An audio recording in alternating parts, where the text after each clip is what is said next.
But how's it going? Good, yeah. Chilling, having some coffee, chilling out. Nice one, yeah. Whereabouts are you? I'm in my apartment in Brooklyn. Ah, okay, cool. I was trying to think what the last time I saw you was maybe 10 years ago. You probably don't Yeah, remember me, but I've seen 10 years. I've been to like a few skaters gigs, etc. Um, Yeah. remember chatting to you at one down Humber Street Yes. in No, Hull. I do remember that. That was that the fair or no, that was the one that was next door to Fruit, right? Yeah, yeah. I was trying That to was think. I fun. can't remember the name of the building, but it was down there And I think somewhere. Yeah. Lights played, maybe. Really? Okay. I remember it being like a Saturday night. I think. Yeah. Yeah, I remember more than you. I do know. But yeah, cheers for jumping on. I realised, was it 2 years ago we were going to do this or something? I found some like old notes and some more questions. Oh, because of the probably the EP 20 Yeah, yeah. 23, 3 years. 3 years, Less, blimey. less than 3 years. Less than 3 years. Yeah, I think it was just after that EP, yeah. Yeah. Um, but yeah, nice one. Obviously, you've got a new album coming out. Yeah. Um, that really like start back to front, I guess. But what's been the catalyst for getting this album out? Um, well, I kind of the EP was well, I just was writing a lot, and I was trying to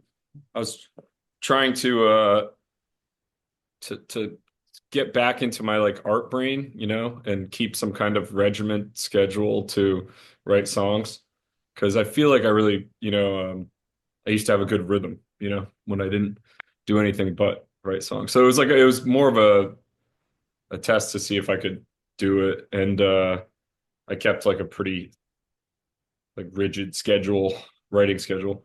And then the EP was really fun too because I didn't it was scary as hell to like release something under my own name without like that armor of like a band, But I enjoyed it, so I knew I was going to make a full length after that EP, but it was just how long or how hard it was going to be to do on my own. So,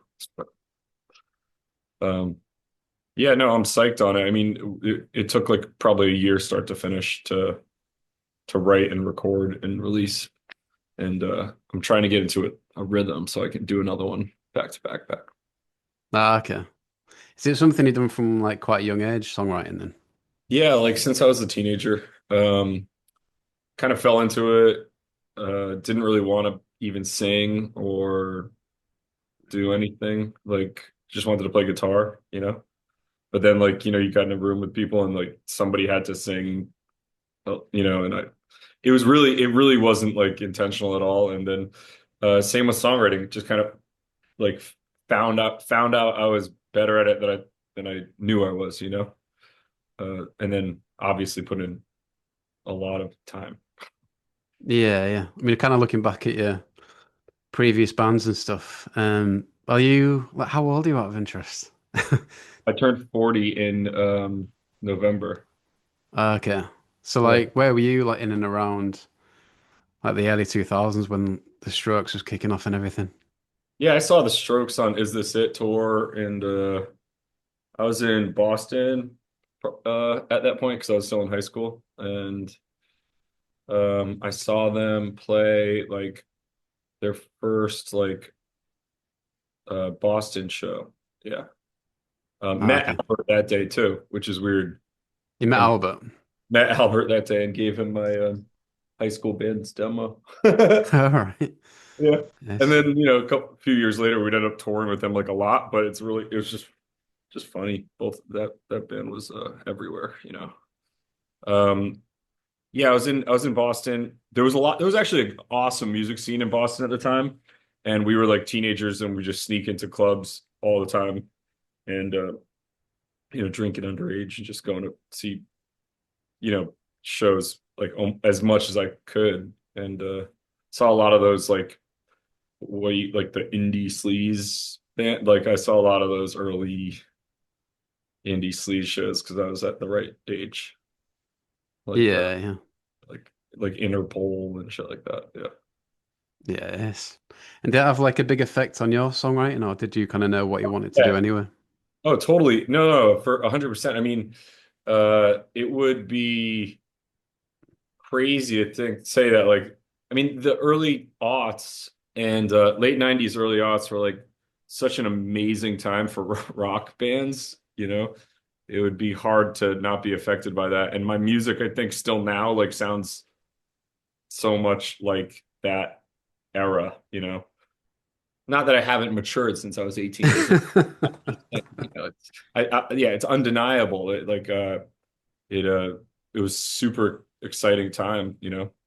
Bands could come out of nowhere like every week. You'd find another record. And now we look at all those records that were coming out every week as like classic records or something, you know. But it was just a trip to the record store. It was so fun, you know. I think it affected most people who listen to music, you know. Yeah, yeah.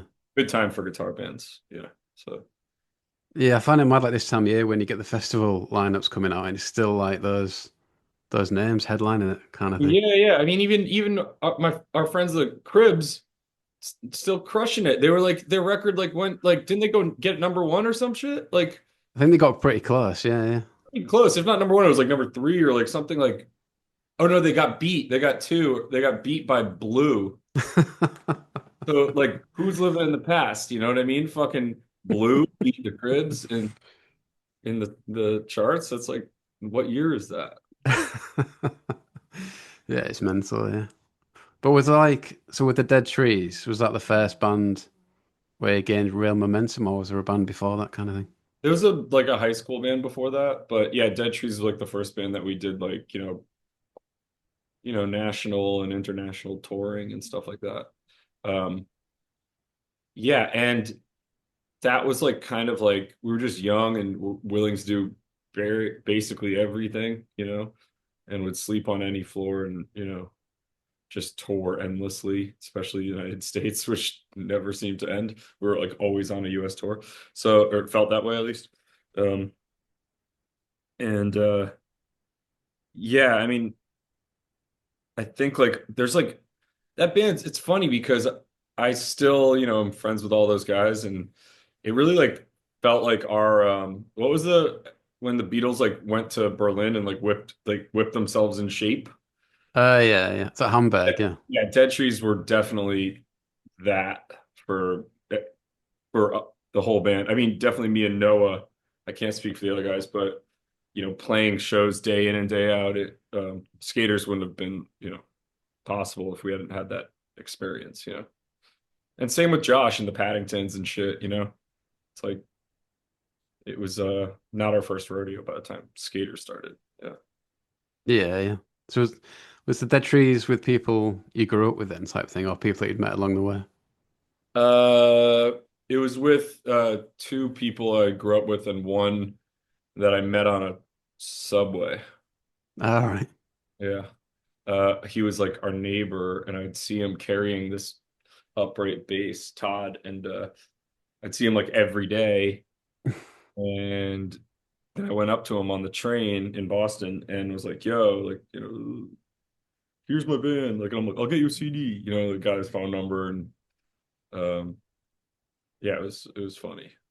I totally forgot about that actually, because I just saw Todd the other night. He came to my bar in New York and like and was telling people like I met him on a train. He came up to me on a train. I'm like, I didn't remember that story until like 2 weeks ago. So Is it quite a good place to be? Like, was that in New York, was it? that was Boston. Boston, okay, right. Yeah, I Is grew up in Boston. Um, yeah, it was a cool place to be. I mean, Todd was there for music school. There's a lot of musicians around. There was a ton of bands and a lot of clubs. So for a small city, it had like a lot of rock and roll going on at that time, just like everywhere, in the east on the East Coast and around America at that time, and UK too. Fucking million clubs, million bands. So yeah, it was cool.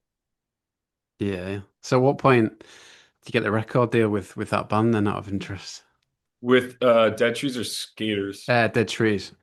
Dead Trees, like I don't really know. Like I don't think there were any of them were like very big deals, but we had like a couple deals. Like one was like with a label in, like we had oh no, we had how we met our manager who became our manager, who's I've known for forever now. Um oh no, it was before that. Sorry. This is like memory lane, sorry. So Sorry. a friend of my sister's, Larissa, who managed No, Larissa, yeah. yeah, Larissa Brown, Larry Brown managed Adam Green, and her assistant at the time was this girl, Elise, and those girls were friends with my sister, who's a little older than me, 2 years older than me. And Larissa got a hold of our EP and gave it. She was dating Ryan Gentles, who managed the Strokes, and then gave him the, the EP. And he came to see us play in Williamsburg on North Six, and then wanted to manage us. But we were already being managed by this woman, Brenna, and they decided to co-manage us. So that was like our first like big like something, you know. Then that led to a bunch of touring and shit like that. And one of the first labels that we put out a full length on was a soundtrack label in LA. And the person who signed us there became later on became our manager, this guy Nick Bobetsky, who now is like a real hot shot. You know, he like had a Pink Pony. What's her name? Pink Pony Club. What's you know Yeah, I know the what you mean. I know what you mean. I can't think of it either. Uh, Chappell Roan. yeah, Yeah, yeah, that's the so one, he yeah. had like big pop stars, you know, and but he signed us to a little soundtrack label that didn't put out. Okay. So that was like our first record label, and then we Right, did right. one in Japan and another one after for another record. A friend of ours put it out. So I mean, it was kind of like very unprofessional, like very DIY at that point. Yeah. Right, right. What was it like making that connection with Ryan? And that must have been pretty cool to have the same manager as the Strokes. Yeah, it was a little strange. It was cool, but it was kind of strange because he didn't have any other bands. He had like an exclusive contract with them, and that he had to get them to sign off on like allowing him to manage us. All right. Yeah, because it was like a lull between like right after their third record or second record. I don't remember, but that third record, the um, so he like could have time to do it or something, but they had to like approve of it or something. And yeah, I don't know. I don't know. A couple of the guys were fans, and then there was one of them was not a fan, but I don't fucking care about that guy. Well, like quite outspoken about it. No, he just like I don't see what you. I don't. We just got word back that he didn't like our band, but it didn't really matter. Like we were doing a totally different kind of music. We were like an Americana band. It was like Yeah, I a was listening to it today again, yeah. But I mean, a lot of it's not on streaming now, is it? For some reason. yeah. I know. I don't know where the fuck it is. I have two records that I want to put up, two full lengths that we made that I don't know where it is. Like I don't know where the masters are at all. Right. Like that's like digital for you, I guess. Like I have like a bin of hard drives like this big, and it's got to be on something, but I don't know how to even look at them. So one day I'll put them up. I definitely listened to him last time. I think, according to my notes, I definitely listened to him like a couple of years ago. So Yeah. I'm not sure what's happened. But yeah, it's interesting about the Strokes. I remember reading that I think Ryan Gentle started managing Ryan Adams, but then the Strokes weren't very happy about that, so he had to stop or something. So yeah. Oh, is that right? Yeah, that's probably true. I don't And that, remember. There was so much like, cross weird shit going on in that yeah. list. But yeah, I don't know. I don't even know what era that would be of Ryan Adams. Yeah, But he was, he's in that Meet Me in the Bathroom book, but yeah. oh, it was. Oh, cool. So that's like, yeah, that's like that. What's weird? I know like so many people who are interviewed in that book, and that are like friends of mine, and I just like have never read it because I'm so not interested or something. I don't know. It just doesn't seem interesting to listen to Ryan talk about like I'm not gonna read interviews from like my friends who like I could talk to. You know what I mean? It's like to get like Yeah. half the story, or like the story that they can put in a book, not the real story. Yeah, it's kind of mad how it's put together.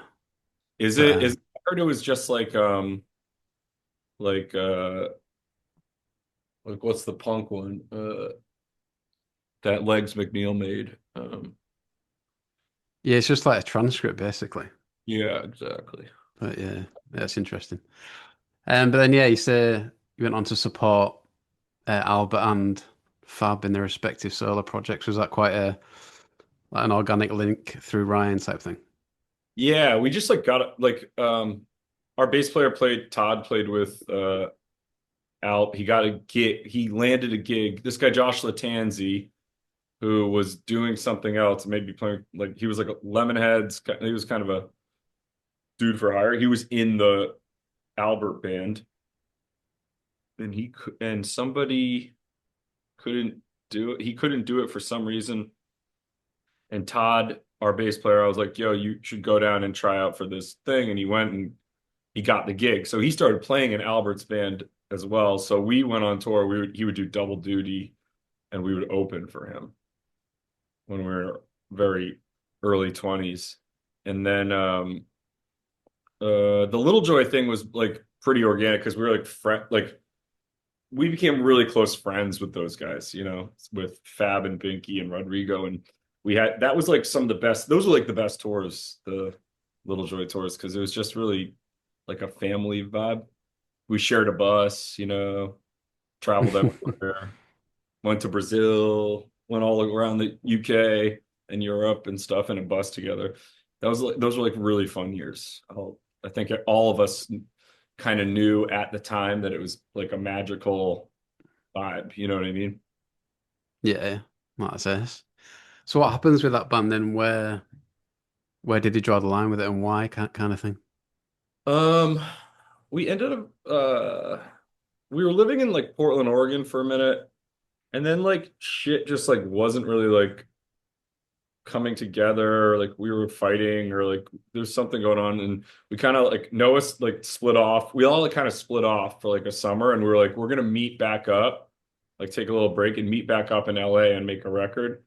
So we split up, and I ended up going to Noah went to like Noah from Skaters went to Martha's Vineyard and was like hanging out in Martha's Vineyard like all summer. And then um, I went to New York and then ended up staying on Fab's couch. And that turned into like a year of me just like sleeping on his couch and like hanging out like in New York. So I was working at bars and kind of doing my the same life now, but then we went back to LA, made this record with Noah Georgeson, which is like the best record we made, which I can't find the masters of. Um, and then everybody kind of just started like playing with like other groups and getting into different things. And um, I always wanted to live in New York, and nobody really wanted to come with me when I wanted to go, you know, years before that. So finally, it was just kind of like, why the fuck am I in Los Angeles? Is like, this is not my place, and we're not like playing right now, you know? So I'm going to New York. And Noah had just met his wife, who lived in New York, because we met at a Adam Green art show at the Hole in Manhattan. And so she was coming out to LA and Noah was going to New York, and we were just like finally like like I'm gonna just make a band of like the music we played when we were in high school. And like let's play like, you know, like, let's make like a like an art punk band. And he's like, I'm down. And so we like just loaded shit into a U-Haul and just went to Elizabeth Street, and that was that. Right, yeah. I mean, in my notes, I've put that. Noah's wife strangely lived next door to my sister. All right. Yeah, which is weird. But they both lived on this one block on Elizabeth Street. Um and I just have like a really like vivid memory of us like pulling up in the summer, like like you know, sunset, like pulling up like and just drinking beer out the back of a moving truck on Elizabeth. It was cool. It was a good trip. Yes. Yeah. And, in hindsight, kind of that late 2000s is when, it became harder, like to don't know, make a living out of music. I guess like the money was being pulled out of it a bit. But did you feel the effects at the time, or how did Oh it work? yeah, totally. Think like Skater's first record came out and they didn't even know how to track digital sales. They didn't call them digital sales. Streaming was just streaming. It didn't count for what record sold at all. Oh, right. Like now there's like a number of streams that equals one sold record or something. Right, okay. They didn't do that. Just discounted. Yeah, just didn't. And I remember like Matt Bates came up to us like before our show at Dingwalls and it was like sold out and our record was coming out like that day or something. It came out that day. And he was like, yeah, record's not selling so good. We only sold like, so many thousand copies. And we're like, that sounds good. Get the fuck out of here, first of all. But we didn't realize like at the time, we're like, oh shit, like nobody's buying music at all, you know? So I always wonder like what that would actually equate to. Probably wouldn't even be that much anyway, but yeah, we knew it was weird. It was a weird time. And also like every label person was getting fired like all the time, like every label was like restructuring every 6 months because they didn't know how to like make money yet. Yeah. So yeah, it was strange, really strange time. But did you get signed to Warner's quite quickly with Skaters? Yeah, yes, but yeah, I guess so. Yeah, 6 months, 8 months into a band. Yeah, pretty quick. How does that work then? You just got like connected in terms of who to send the music to type thing, or how what happened?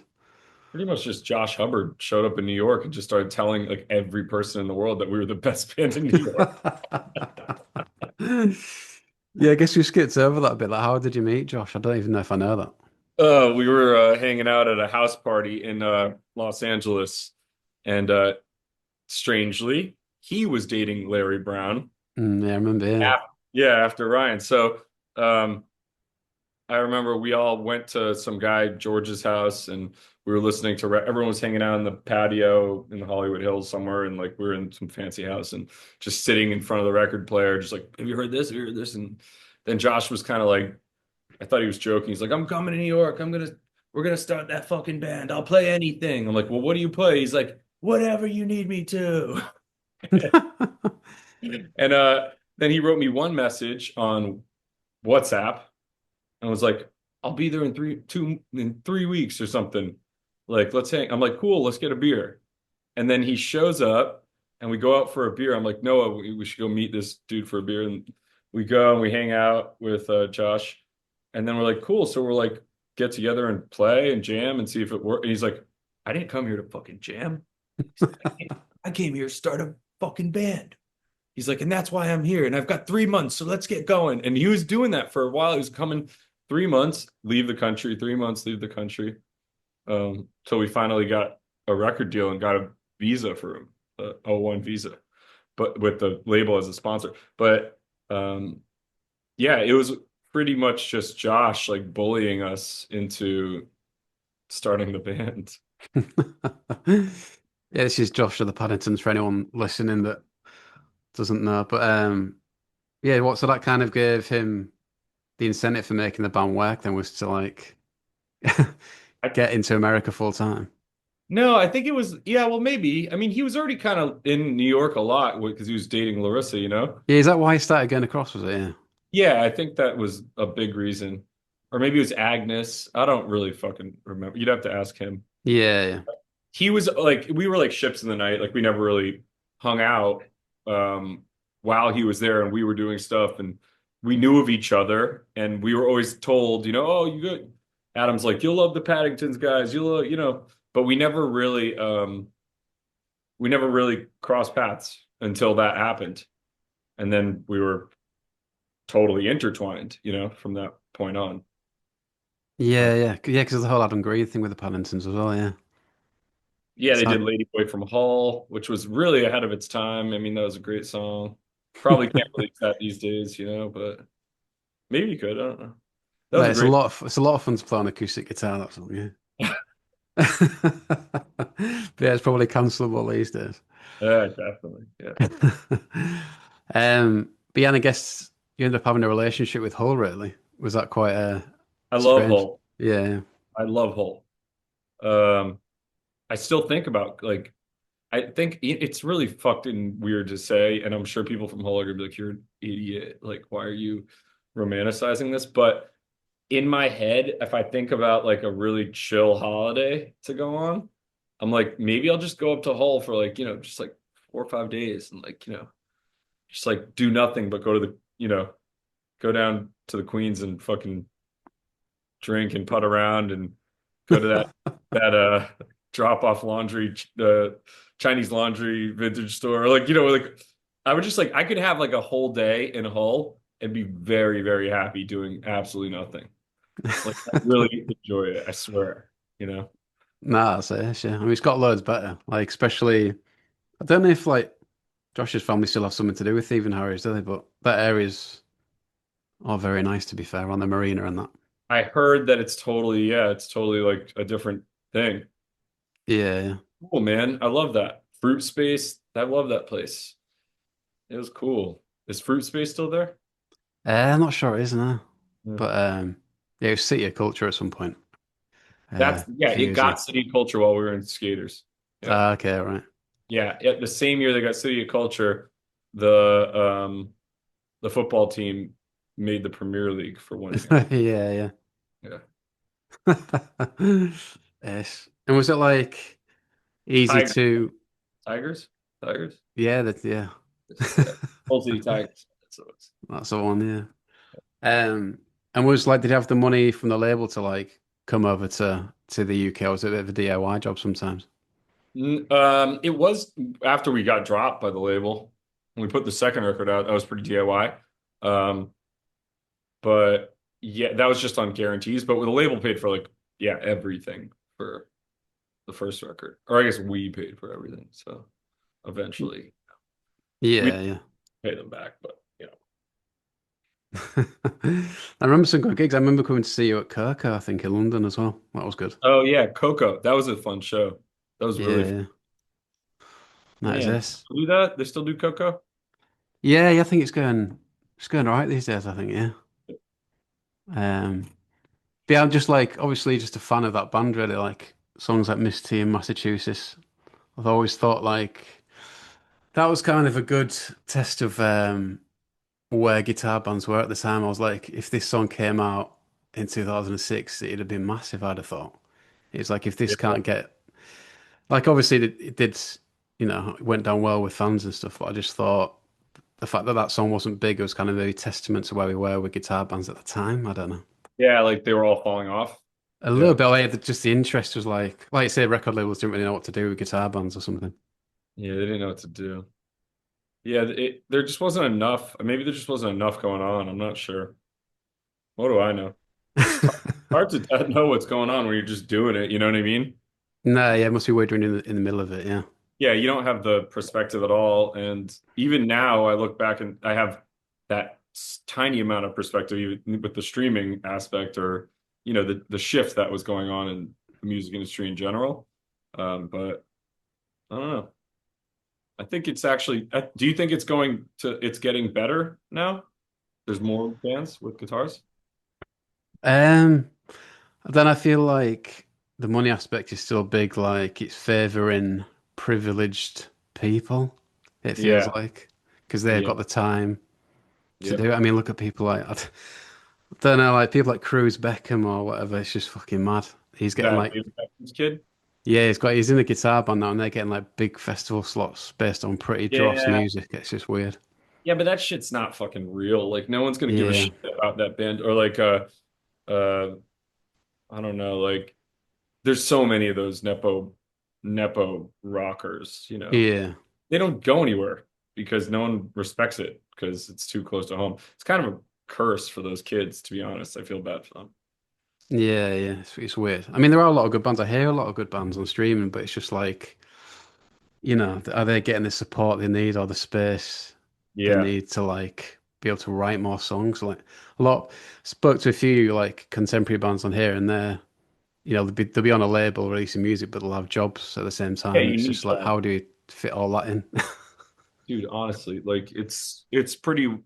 Yeah, that's why I was saying like for this record that I just put out, I was even getting to do like to have two songs that I was really psyched on every month that I could like keep and put towards the record. That was really hard to work a job and do that, in your spare time and have a social life and like whatever.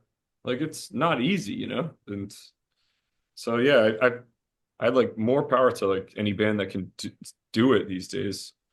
I don't even know how people are affording to move to New York City. There's always new young artists here, and I don't know how they afford it. We No, can yeah. only surmise. Say that again, sorry. We can only surmise how they get their money. Yeah, yeah. I mean, I do want to be positive about new music. Like I said, I do hear, I'm sure people are absolutely loving it, but it just doesn't seem the same. Whether that's a bad thing, I don't know. But it Yeah, feels like I people mean, are maybe missing out because of the money set situation anyway. yeah, definitely. I mean, like it's like every opportunity they have to squeeze money out of artists, they take it, and it just gets harder and harder. Like everyone's like, "You gonna play shows?" I'm like, "Well, like shows take a lot of energy and like a lot of people." And like now venues started doing this thing where they're like charging the bands to pay the bartenders. And they call it What? room costs or something. Oh dear. Yeah, there's all sorts of bullshit. So it's just like, they're just like squeezing water from a rock, you know what I mean? Yeah, yeah. Like any chance they get, they're just gonna try to bleed you a little bit. So yeah, it's hard. It's probably hard for young bands. But It I've heard seems, there's a ton of good bands, so I don't know. They're doing something. yeah, exactly. Yeah. It seems something about promoters being quite frivolous with cancelling gigs as well if there's not been enough tickets sold or something. Oh shit. Is that a thing right now? Things so yeah, like they don't put like they expect the band to do all the promotion on social media, and then if they don't sell enough tickets in advance, they'll just cancel the gig or something. Yeah, the social media thing is kind of gross. Yeah, it's weird. It's really gross. Like, I'm not going to say what band, but like a really cool band that has only put out records in the last, 5, 6 years or whatever, was putting out their second record and they just got signed to a bigger label. And I saw their digital like marketing campaign or whatever the fuck you call it. Like they're like doing like a fake, like, like kind of trying to poke fun at the fact that they're doing marketing.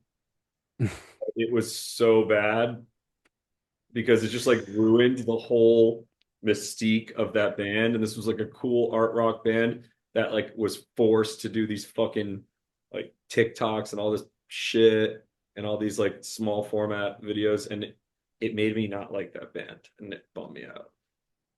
Yeah, that's the word. It's the mistake. That's what's been lost with social media. There's no Uh, mis no, you can't really like build the same excitement around a band no. because it like you probably got record companies just like telling them to like post as much as possible or something. I don't know. If you even get signed to a record company, Yeah, right? exactly. They want Yeah, you to have the fucking like all that shit figured out like ahead of time. Like, we need you to have like 50,000 like followers, like and like be making shit all the time. Like, what musician does that? yeah. And at Who that does- point, do you need a label? I don't know. You don't need then you don't fucking need a label. If I had 50,000 followers and I like loved talking to my phone, like I wouldn't need a label. I Yeah, guess I don't really need a label anyway. Depends what you want to do. Yes, so. yeah, yeah. Anyway, on to more positive stuff. Like, where does you playing with the Cribs come into it?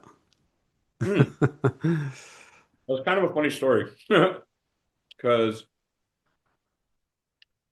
Gary, maybe it's Gary, I don't know. It's one of them. Yeah, it was Gary. He texted, or maybe it was Ryan. I don't know. One of the brothers texted me and was like, "Hey Mike, we got like our dude that normally does like this like the Johnny Marr role. This is like after the Johnny Marr record. The guy that does that, does little keys, like he can't do this like upcoming US tour. Do you want to do it?" And I was like, "That sounds awesome." I'm like, "I definitely want to do that. That's awesome. Thanks for thinking of me."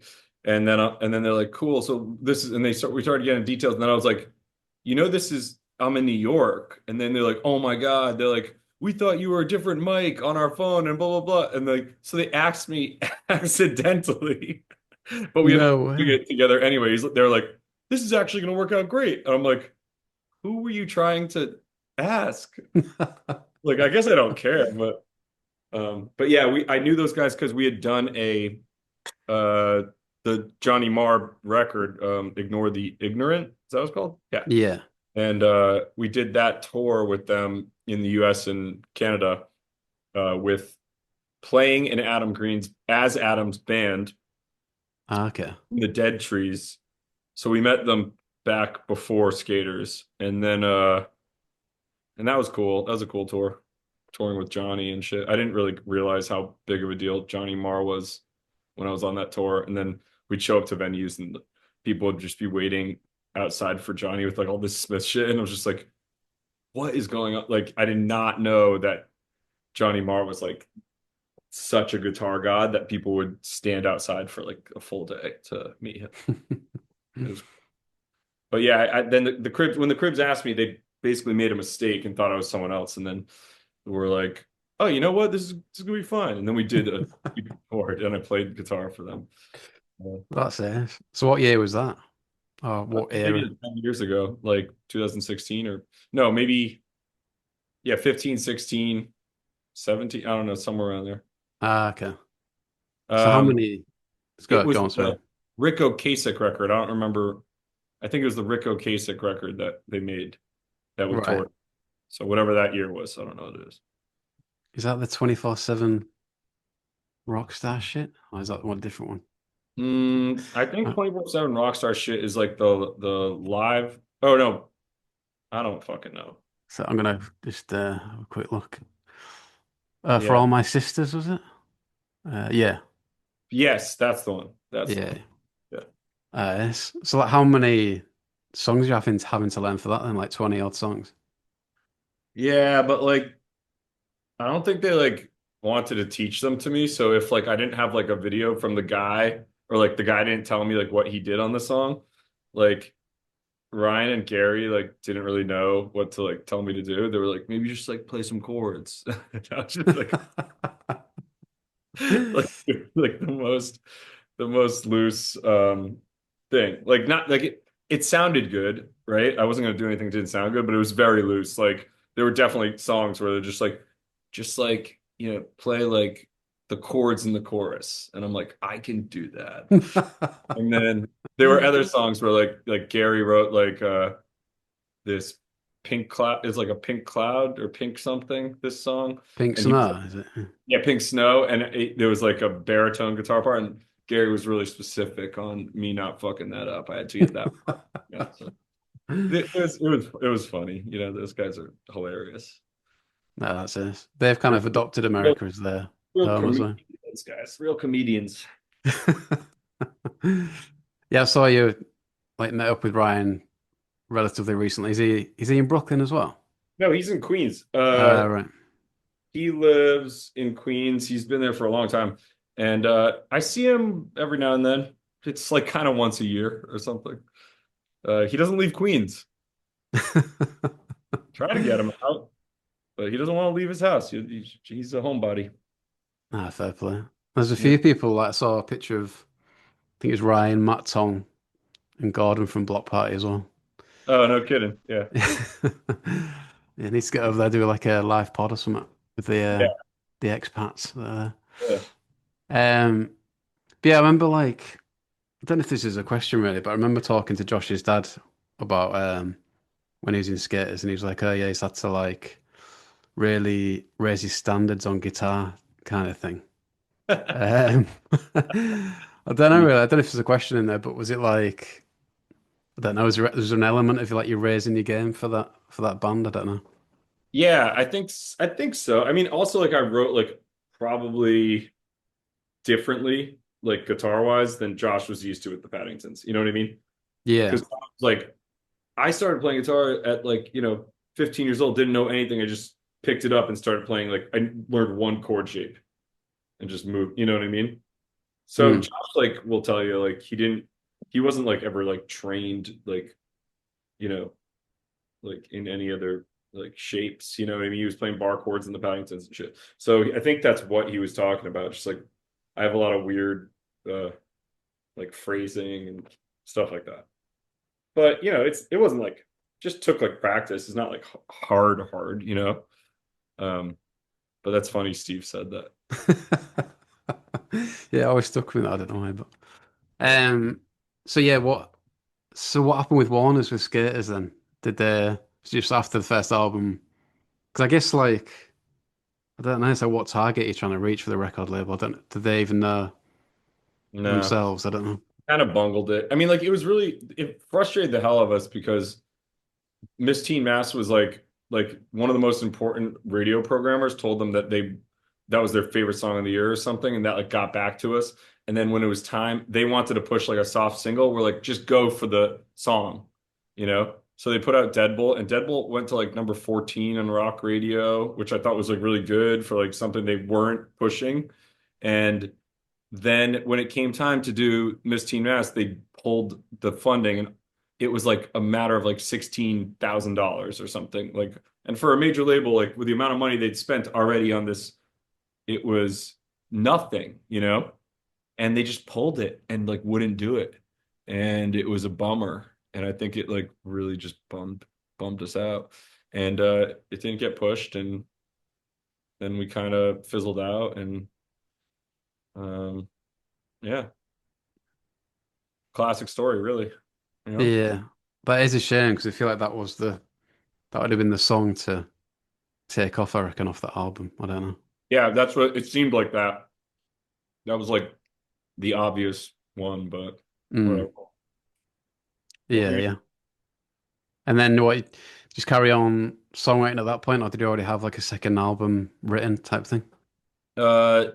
no, no, it took like then the second record was like a crazy process where we had like 74 demos. It was Ah, okay. like I still wasn't like working a day job, so I was just going to the studio every day, trying to come up with something every day. We were going to make a double record. Um, that was our goal to like be dropped and make a double record. Um, and we ended up making one record and an EP, I think. And there was just so many different kinds of tunes, you know. And then we ended up staying like in a studio for a month, I think, or four. Yeah, we went to a studio in Brooklyn and like built a teepee in the live room and like camped out there pretty much for like a month. Ah, okay. That was a fun record. I really like that record. You might have mentioned it already, but who produced that first one? I can't remember. The first record, Yeah, John yeah. John Hill. That was that Electric Lady. All Um, right. yeah, he did like a bunch of. He was doing like kind of all over the place, like some pop stuff, some rock stuff. Um, you know, he did like Waves, but he also did like Rihanna. You know what I mean? Right, okay. Yeah, I remember talking to you about Waves when he came to Hull. Oh yeah. Because I'm really into that band and I thought you were similar in a good way type of thing, but I didn't know if you were into them yourself or not really.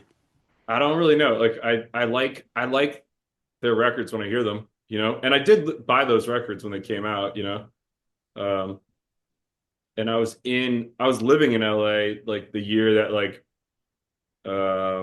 Black Iris was releasing all these like singles and they released like the Best Coast single When I'm With You and Waves put out that record King of the Beach or something. Yeah, yeah. But that was like a big time for them. So like it was like inescapable, you know. You were gonna like hear and go to those shows and you know, so I saw that band play a bunch and they were always really good. I like that guy, Nathan, he's cool. Yeah, yeah. Someone messaged me because I went to see them the other week and someone was like, "Hey, he's really big into like property in California." And I was like, "Right, fair play to him, Oh, yeah." he's doing like real estate stuff. I think so, yeah. But Yeah. I don't know. Yeah. Yeah, I think he made good money then if you can buy property. I don't know anyone that buys property. Yeah, I think they did a song for GTA, didn't they? I think that always helps. Cool. Isn't there one coming out? I got to get on that GTA. Do they want any sad, quiet songs that I could? make for them? Is that Yeah, GTA? get on the radio bit, yeah. Yeah, like this new record of mine is really going to be like GTA material, you know? Be like hijacking a car to this new record. It's really going to play well. I do love that fucking game though. GTA is like still blows my mind that that exists in this world. Yeah, I love kind of watching people play it on Twitch, weirdly. Oh yeah, I get that. I get that. Every now and then someone will do like a clip of someone doing something unbelievable on GTA will like come up on my phone while I'm like, doom scrolling or something, Yeah, yeah. like hungover and like I'll end up like watching like a whole thing. And and I had to stop because I was watching just like people role playing like as like police officers and like Yeah, chasing it's a role play dead service, yeah. people. Yeah. And they were like really taking it seriously and actually listening to them, like when they like pull them over. Like it was really fucking crazy. I'm like, just get out of the car and kill that guy. Like you're playing Grand Theft Auto, but like they were role playing and being like good little doobies that didn't want to like get their car impounded and shit. And I was Yeah, yeah. fascinated by it. And I watched so much of that shit. I don't even know what it's called, but No, there's this comedian from England who played it, and like he ended up going into like he's like a record, it's like a record studio in there, and like he like recorded a song in there and stuff. It's just fucking the mad. game. Yeah, in the game, yeah. Yeah, I don't even understand. I've played the game. I don't know how you do any of that, but No, it's madness. I also think it's also kind of crazy that people play these games like on real computers, like not like PlayStation, like these guys, the ones that do that kind of stuff. On PCs, yeah. Yeah, they do it on PC, and you're like you can do more stuff, I guess. I don't know. Yeah, I think that's where you get on these servers or whatever. I think you have to apply to get on them as well. You have to Really? like, you have to like, yeah, you have to put in an application to get approved to get on the server, and then That's nuts. if you did kill a copper or something, you'd get kicked off the server, I think. Oh, that's why they behave. Yeah, That makes sense. yeah. The Red Dead one's mad as well. It's very similar, but Oh yeah, I haven't seen that one, but that game was cool too. I thought that was cool. That's the same company, right? yeah, yeah, it's a Rockstar, yeah. Yeah, I Yeah, got to did get you on one of those games, man. So if do you ever anyone's get any? watching that, anyone that plugs for Rockstar Games and you want a little acoustic song to play while you're killing people, uh, Did you ever get any like advertising stuff, like any approaches for that kind of thing? no, not really. We didn't really get lucky with that. Like there's a lot of bands that like have sounds I feel like that really lend themselves to that shit, and we never seem to be that band ever. Ah, fair enough. I can imagine some of that first album Yeah. sitting quite well on adverts. I don't know. I know. We thought so too. But you know what I've learned recently? You don't know like anything. Like when you're making something, you don't like know anything. Like people kind of just decide what it is and, you know, like I didn't like I put this record out and like the response has been for like not the songs that I thought people would respond to it at all. Like actually quite like the opposite of that.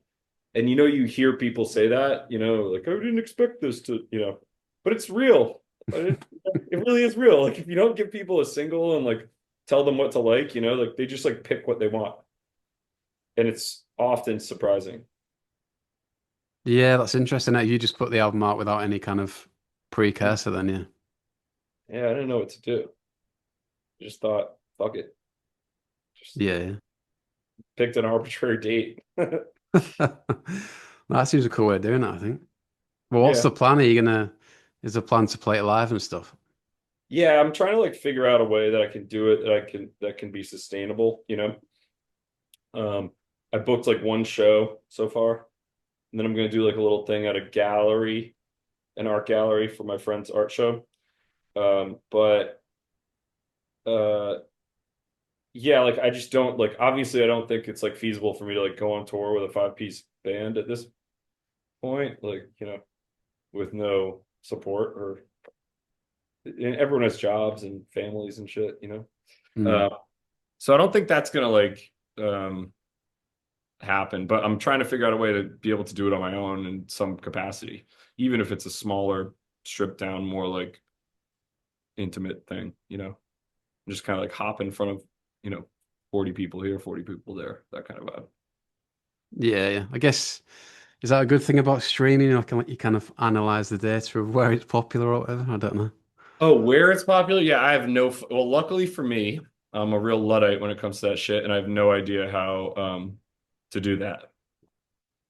But like, if it doesn't tell me like a number on the Spotify page, I don't know the analytics behind it.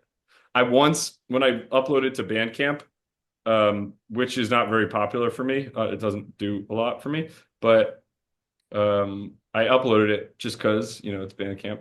And there's an analytic that I saw like on my homepage. It was like skipped songs. It's like fully played, the amount of each song, how many times it was fully played versus skipped halfway, partially played. I was like, fucking delete that graph, man. That is the most evil thing to show an artist ever.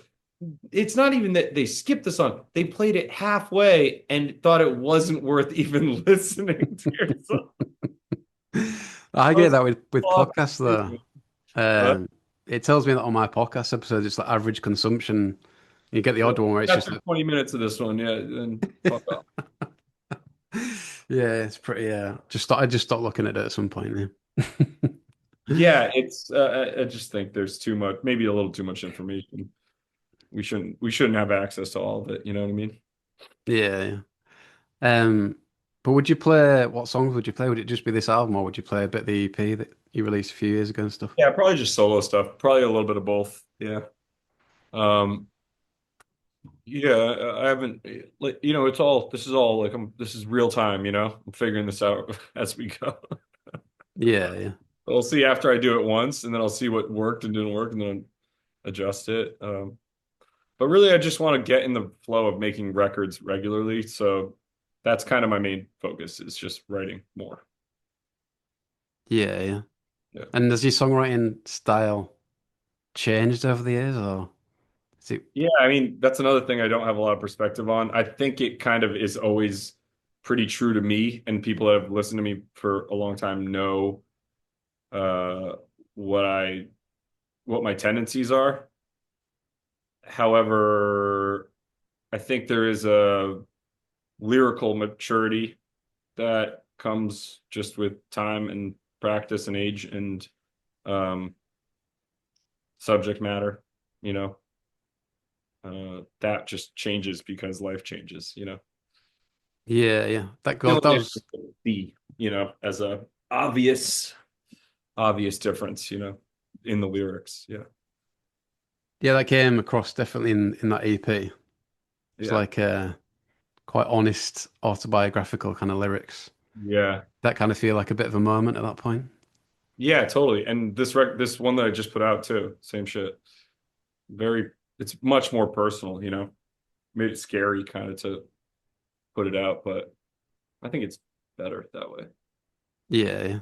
And Yeah. is it just you with the guitar where the idea starts, or is it different to that? Mhm. Yeah, pretty much. Maybe not where the idea starts, but at the very, infantile stages, it's just a melody and a guitar. Yeah. Um, or just an idea for a song that has no melody or chords, but it's all pretty organic. This record especially, like everything was done on an acoustic guitar, and you can kind of feel it. That's like a common thread throughout the whole record, I think.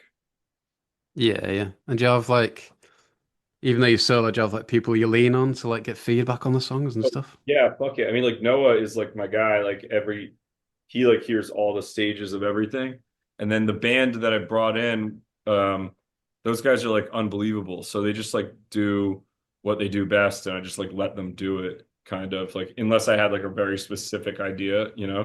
But for the most part, just like I lean on their musicianship and taste because they're all like tasteful dudes. So um when you like have people that you trust like taste wise, like it doesn't really even matter how good of a player they are. They just aren't going to do something horrible, because you can get the best players in the world that have no taste, and you're going to make the worst record ever. So the whole record we did live, like, um, just doing takes.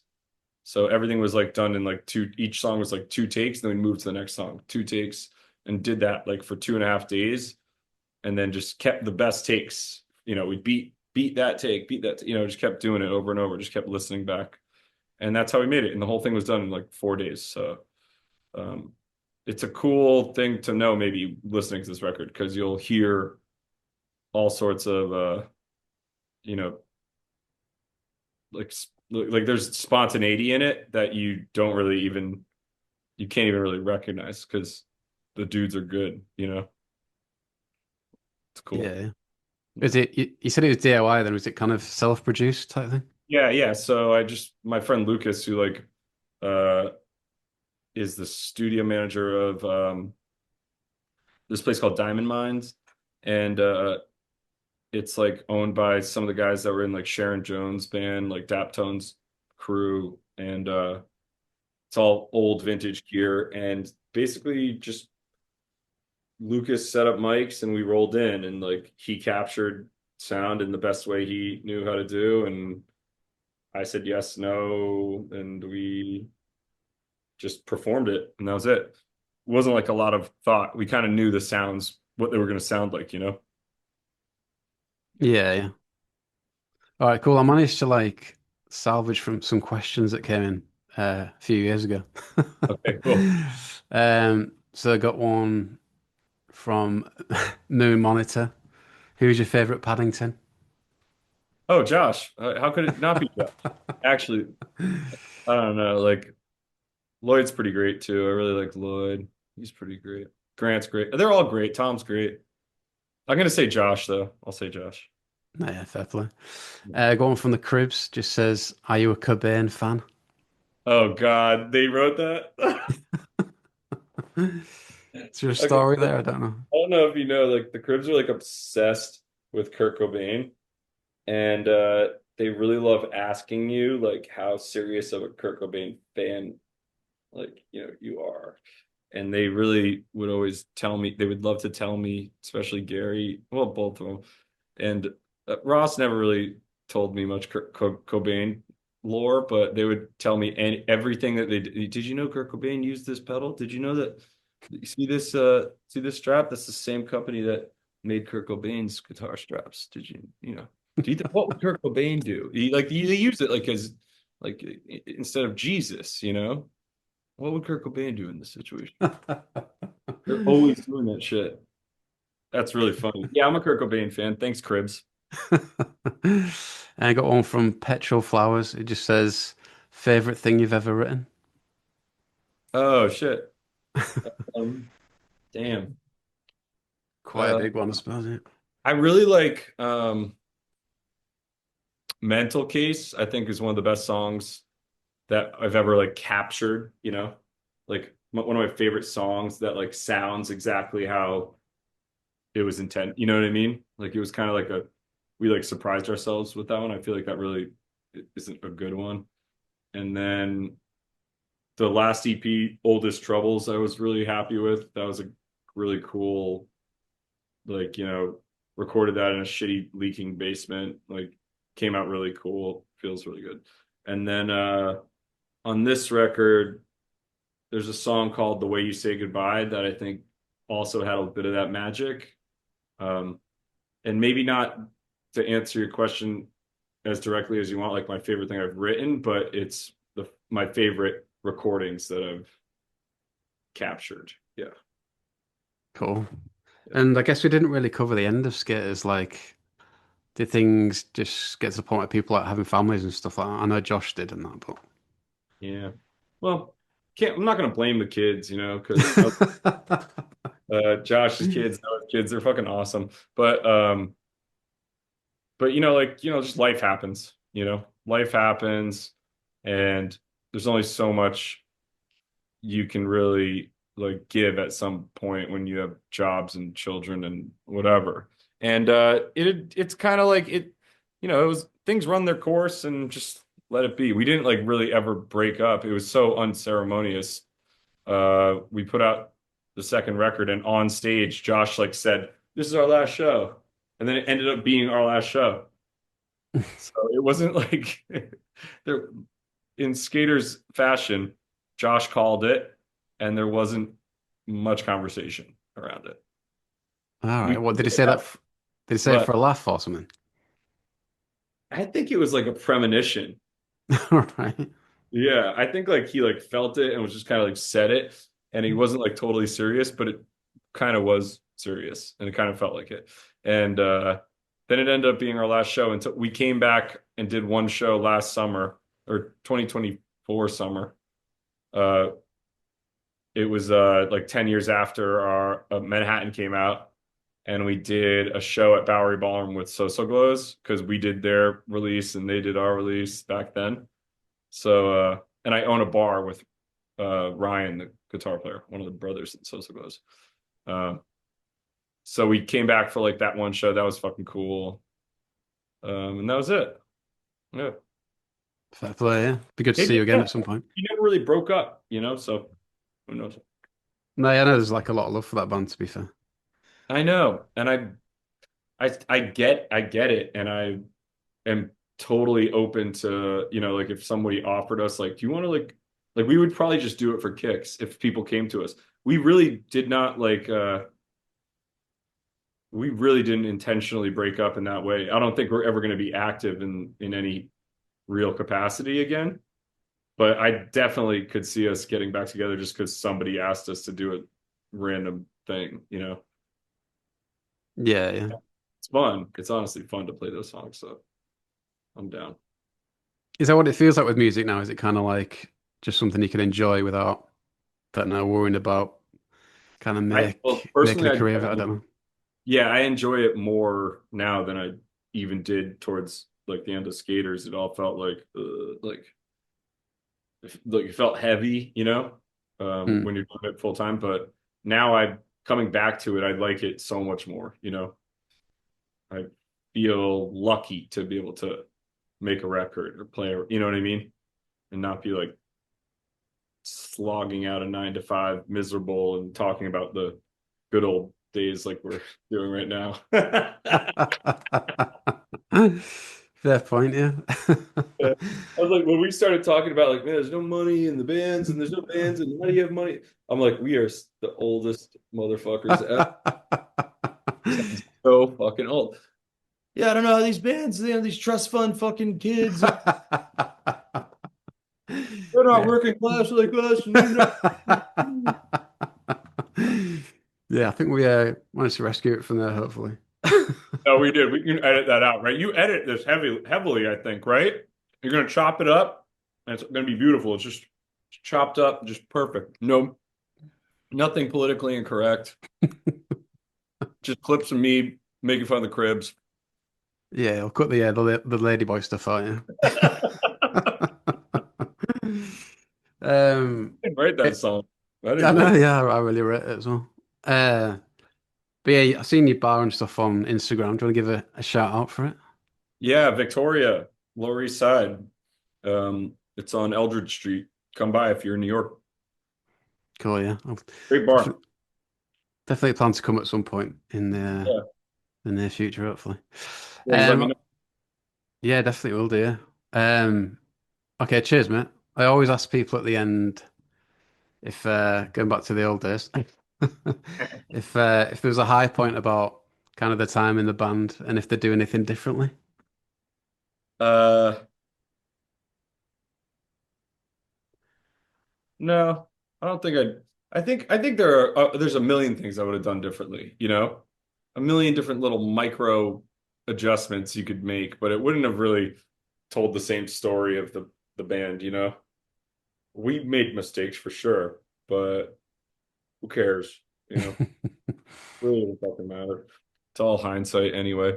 My favorite time with that band was my time in the UK. The best times we had were on those UK tours. Those early tours were so fun. Like the small shows, like what did Ali Josh's sister called it? The toilet tours. The toilet side. Yeah. I'm like, why do you call it that? She's like, because you play every toilet in the country. I'm like, sick.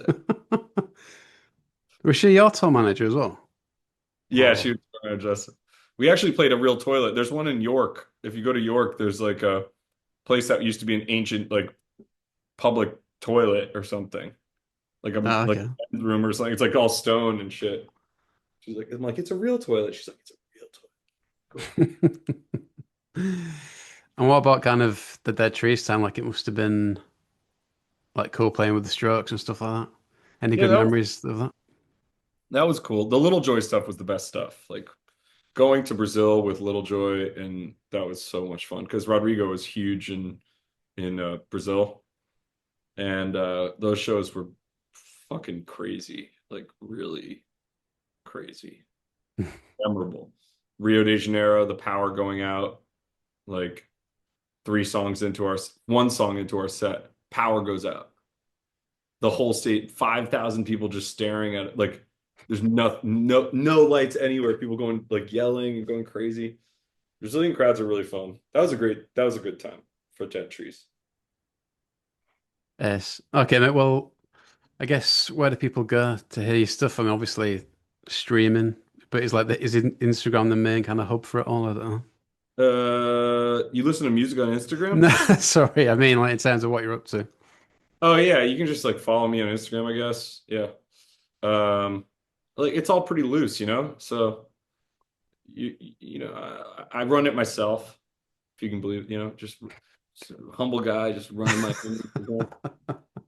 Uh, yeah, it's all pretty loose and like you can just download the record like anywhere or stream it or whatever. Yeah, yeah. Yeah. Like, how does that work? Like, do you have a little label for that or distribution or Well, you just something? do DistroKid and then I just put it out. And that was it. Yeah, yeah. I heard it's going to be Phil Taggart was threatening to play it on Sirius, so maybe people can listen to it on Sirius. I know one song got playlisted on Sirius XMU too, um, so maybe you'll hear it on the radio or you just stream it. Yeah, yeah. And I guess I didn't ask about the album title. Godzilla. Godzilla, yeah, Why yeah. Godzilla? Godzilla is like the like a representation of like all of our mistakes, right? Like we create this like we consider him a monster, even though I don't think he's a monster. Um,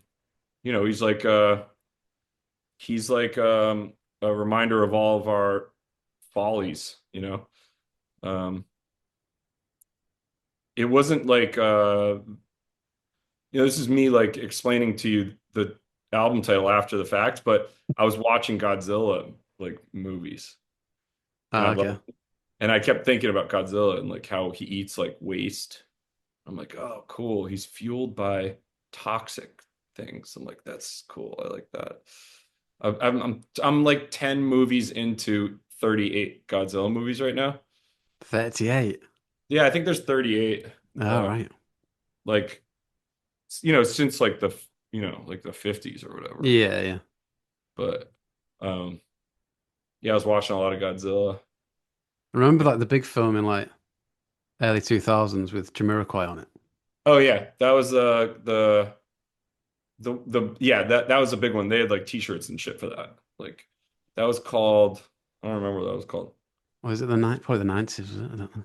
Yeah, 99 or something. Yeah, Really bad one. I like that one. yeah. Best ever year for films, apparently, in it 99, apparently. I don't know. Is that the best year? Apparently, yes, I think it's like a thing, yeah. But That's like um some bad Bible bullshit news. I think it might be a bit more of a cult thing than that. I don't know, but Oh, gotcha. I thought it um, was 97 or something. I think is it The Matrix that year as well or something? I don't know. Oh, Matrix was 99. I think so, yeah. Kind I'll of have to look like into it now. Y2K. There's like a lot of speculation and futuristic shit going on. Yeah, yeah. Yeah. But I actually played like it's funny like the Godzilla thing. 'Cause I was with my boy in the arcade on Friday, and we played this Godzilla game with the VR headsets on. Oh, I wanted to do that. It's unbelievable. Like he's only 6, but he's absolutely loving it. And like we're just Dude, like shooting, like it's like you're in like this street, and You're shooting at these things, and yeah, you have to like basically go against Godzilla. It's mental. I've been wanting to do virtual reality for so many years, but none of my friends want to go with me. Oh, really? I've never done the goggles thing. I put Yeah. on I put on a pair of goggles when I was on tour with the Cribs. That was the only time I ever really did it. And that was 10 years ago. And it was just like a safari. Like you would look around, there's like lions and shit. But Ah, then okay. after that happened to me that one night, I was like, I want to do virtual reality. And there's all these places you can go, but no one ever wants to go with me. And I feel like an idiot going by myself to virtual reality alone. I think like your standard arcade now has them. You can just I don't play. even, yeah, I want to go. I want to check it out. Yeah, if it weren't for my boy, I wouldn't have gone. But I can't Oh, wait to go back sure. now. Oh, sure. I can't wait to go back and do it again then. Look, I don't want the PS5, I swear. All right, mate. Well, 40-year-old men are the number one video game consumers. say that again. 40-year-old men are like the number one video game consumers. Yeah, I can imagine. Yeah. Like when GTA 6 comes out, I'll be like tempted to go full role play. Bro, you're gonna fucking lose a year of your life. Like I think like you're gonna see like the stock market crash like when GTA 6 comes out because everyone's gonna stop working. It's gonna be mental, and it feels like it's never gonna come out. But I think it will. I mean, it has to, right? It's so funny. Like if you look at those video game consoles, what do they do? Like every 10 years or something, right? yeah, PlayStation 1, 2, 3, 4, that's like 8 years, maybe 9 years. I don't know. When's the last? Yeah, probably 10 what years. PS5? Yeah, 4 to 5. That was like 10 years, right? Sorry, yeah, yeah. Like probably same with GTA by the time it comes out. 10 years. Oh, So yeah, yeah, it will be. Yeah. Is it yeah, something like what we're keeps gonna happening? People keep hacking it or something. we're gonna mark our lives by video games. How many systems ago was that? That was 2.5 systems. I must have been in my 20s because that was 2 systems ago. Ah, crikey.